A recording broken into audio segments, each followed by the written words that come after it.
Good afternoon everybody, my name is Sam Lawrence and so I'm going to talk to you about dyspraxia. I already did a presentation to staff members, but it was Sam's idea to do it in front of your shoes group. Don't enjoy doing this to you today. What is dyspraxia? Dyspraxia is a lifelong learning difficulty. It impacts me as well, so that's why I'm doing this, to raise more awareness of my learning difficulty, so then you know how it feels sort of to be like me. As I said, it was first defined in the 1980s. Before then, it used to be known as clumsy child syndrome, which was really offensive. Say, for example, my dad used to be called clumsy all the time at school because he has dyspraxia as well as me. It is often called the hidden handicap, because if you look at dyspraxic, you wouldn't know they had anything wrong with them. It can also overlap with other learning difficulties such as dyslexia, dysgraphia, OCD, ADHD, autism, ADD, and OCD.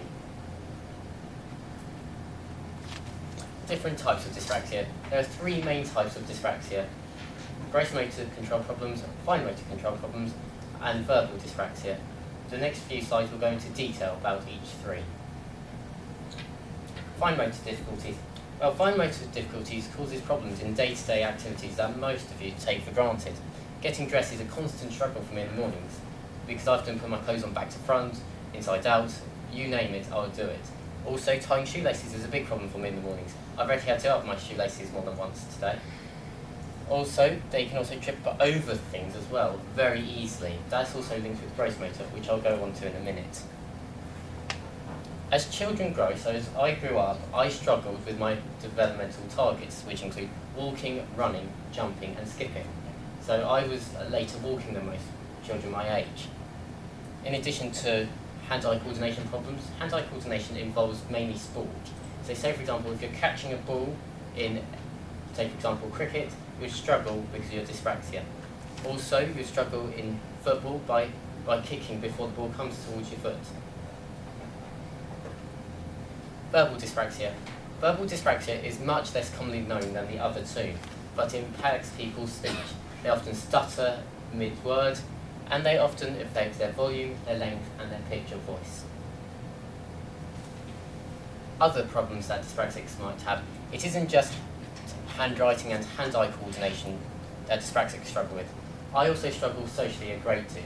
I've struggled to make friends throughout my life, and because of that, sometimes I feel very socially isolated. But thankfully, I'm starting to make friends now, and it's always good to have supportive friends by you if you have a learning difficulty, because they always support you no matter what. Advantages of dyspraxia.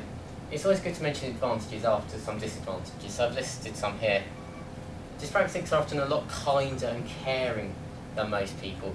They really tend to look after people. Say, for example, if one of my friends is down, I often go and make sure that they're alright. My dad's a doctor and he cares for people in his day job every day, and he makes sure that they're alright. They're also very creative. They love their art, music, and drama.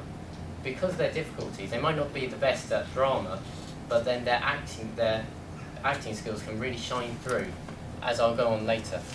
They're also very hard-working. Dyspraxics have to work harder to get success in life. Say, for example, I was told by my teachers at secondary school that I worked harder than most people my age because of my learning difficulties. Famous dyspraxics. This is going to be a guessing game to see if you can notice any of them. Who's that? Anybody? Harry Potter. Daniel Crane. Daniel what? Radcliffe. Daniel Radcliffe, well done, Amy. That's right, it is indeed Daniel Radcliffe. You can't see it because of the bald thing in the way. This lady, now, teachers were stumped on this one. Is she like a cookie lady? She looks like a nanny. Can't remember. Anybody? Okay, then they're an MP, and I'll tell you. Her name is Emma Little-Buck. She's the Labour MP for South Shields. She's South Shields' first Labour MP.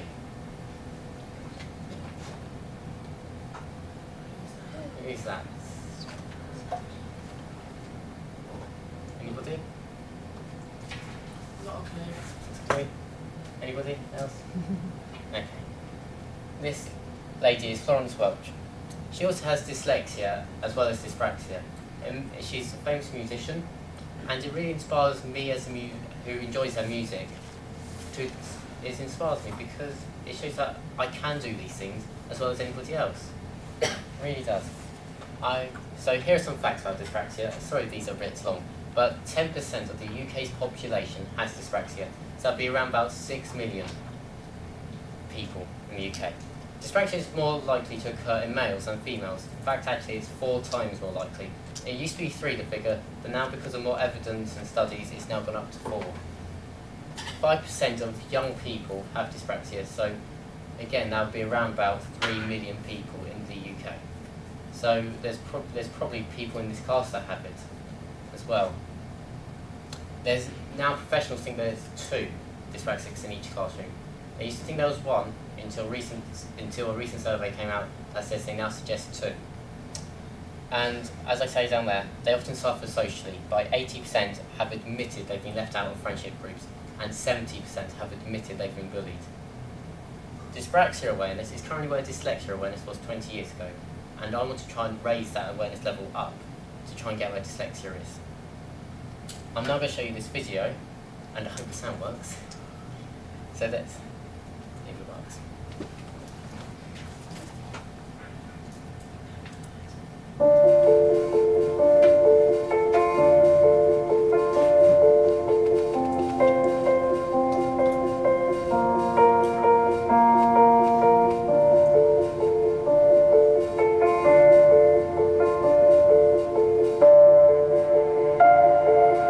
Sports at school are the worst.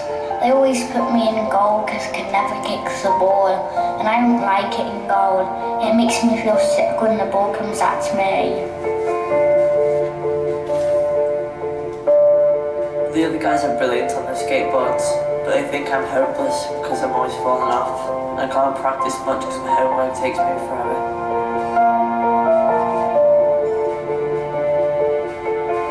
I wish I could put my makeup on by myself so I can look like the other girls, but I have to ask my mum to help me put it on, and she gets annoyed with me about it. I can't seem to get a handle on all the reports I have to write up, and then I lose track of time.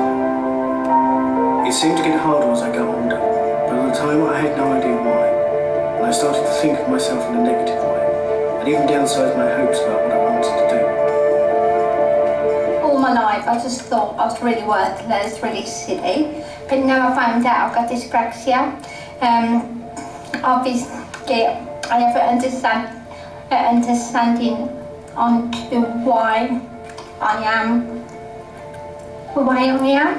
Dyspraxia is a condition that affects the organisation of movement, of thought, of speech, and it makes it very difficult for people to carry out the everyday activities that most of us take for granted. Organisation of thoughts, the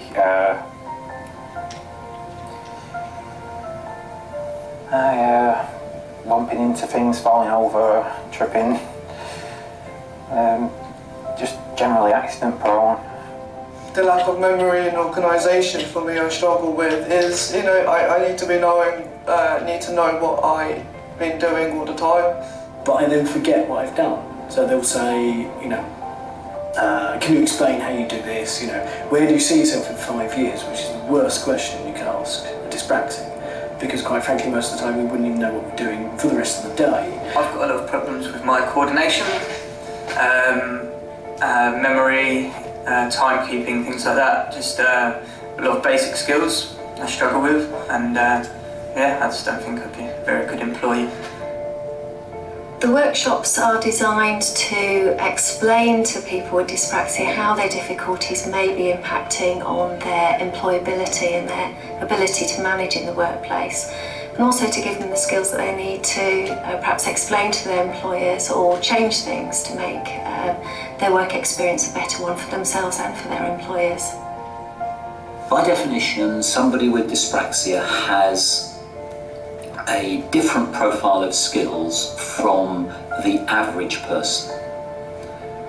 The pattern of strengths and associated difficulties means that they approach the world in a different way. Each individual's uniqueness then can add value by being different. We use as a compliment often the idea of thinking out of the box. Many people with dyspraxia will never have found the box to think inside it.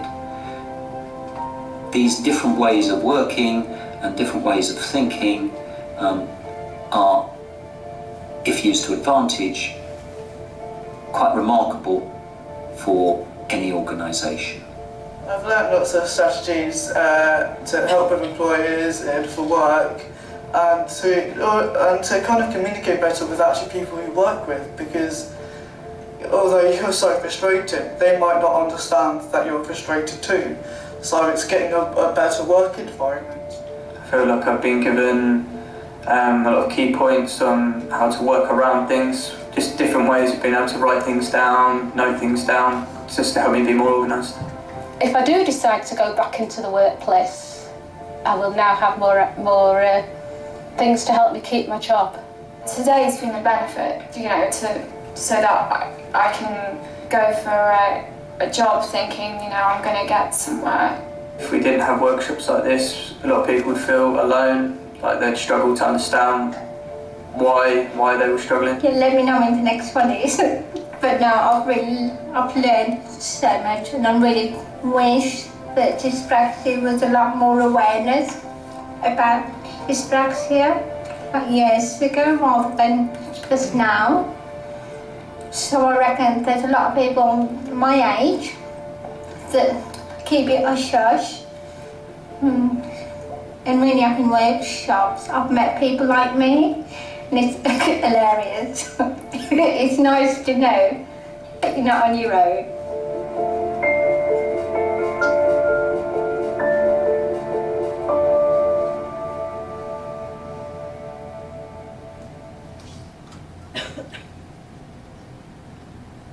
So, where can you find out more about dyspraxia? Well, here are some examples where you can find out some more information.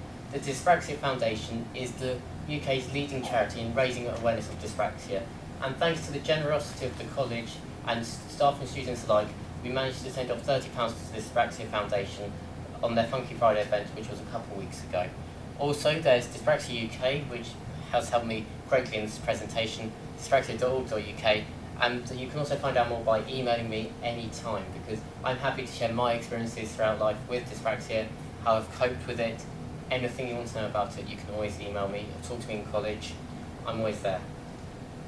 Now, useful strategies. I'm going to provide these as I provided these in my original presentation to staff, but staff members can also give out examples of essays so then they know what structure to follow.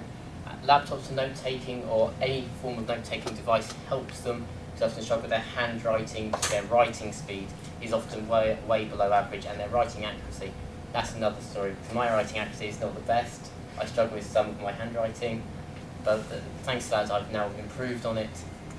Say well done to them. Even if you're not really a teacher, you can always say well done to them, because say for example in PE, when you hear another student say, well done, you did really well today, you really tried your best, well done. Say for example at school, I said somebody, one of my friends said to me, well done Sam, you really did well today. It really benefited me in the long term. Also, you can say this to students with dyspraxia. Say, you can do this, I believe in you. Say this to them because they often have very low self-confidence and low self-esteem. They don't believe in themselves because often they've been bullied horrendously at school. That's why they don't believe in themselves. Now, this is some new couple of slides since my presentation to teachers. How do you recognise someone in the college? Well, they're quiet individuals, they do not talk much, they struggle to make friends. They often trip over things as well. So, say for example, I've got to be careful I don't trip over on this carpet because I can easily trip over on flat surfaces all the time. I do it all the time at home. Now, I've included this because this is a new section which I thought I would venture into. Girls with dyspraxia. This is a brand new section that I've introduced in the last week. Now, girls suffer in different ways to boys. Boys are mainly associated with sport, but girls suffer with dyspraxia as well. These include personal hygiene, applying makeup in the mornings, choosing clothes to wear, and friendships become increasingly difficult as are often left out by their peers. They may also start puberty later than other girls their age, and so this makes them have low self-esteem and low self-confidence because they're worried that they're not changing the same rate as others. I can say that from my sister's experience because she's told me that she feels really left out because she's not developing as fast as her friends are at school. And the thing is, I said to her, it's not your fault. Just take it steady, you'll grow up eventually. You can do this.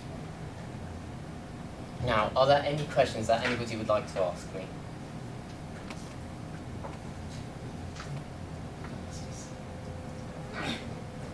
Anybody?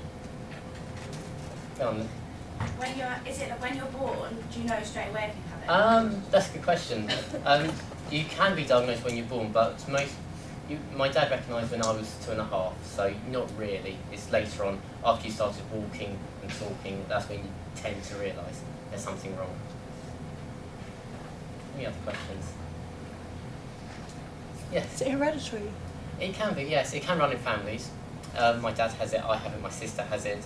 Other members of my family also do suffer with other learning difficulties as well, so it can be passed on. So, Sam? What personal question? What do you find is the hardest thing to do in everyday life? My hardest thing that I deal with in my everyday to-day life is probably, it's a hard one, but getting dressed in the mornings is a constant struggle for me at the moment. Because I've had to turn my shoelaces up several times already today. I put my jumper on back to front this morning. Luckily I realised because I have my copy on. That's helped. If you have something like a big logo or something on a jumper or anything, it helps you put it the right way around. But also some dyspraxics are very fussy on their clothing choices. I can say that by myself. I don't like wearing big hoodie logos things. I just don't know why, I just don't. It's just how I am. Any other questions? Yes? Do you feel better being able to talk about it? I feel a lot better being able to talk about it, especially to students as well. Because it will help students as well, I think, in the long term, if they know about this as well. Any other questions? Well, thank you very much. Absolutely fantastic. Thank you so much.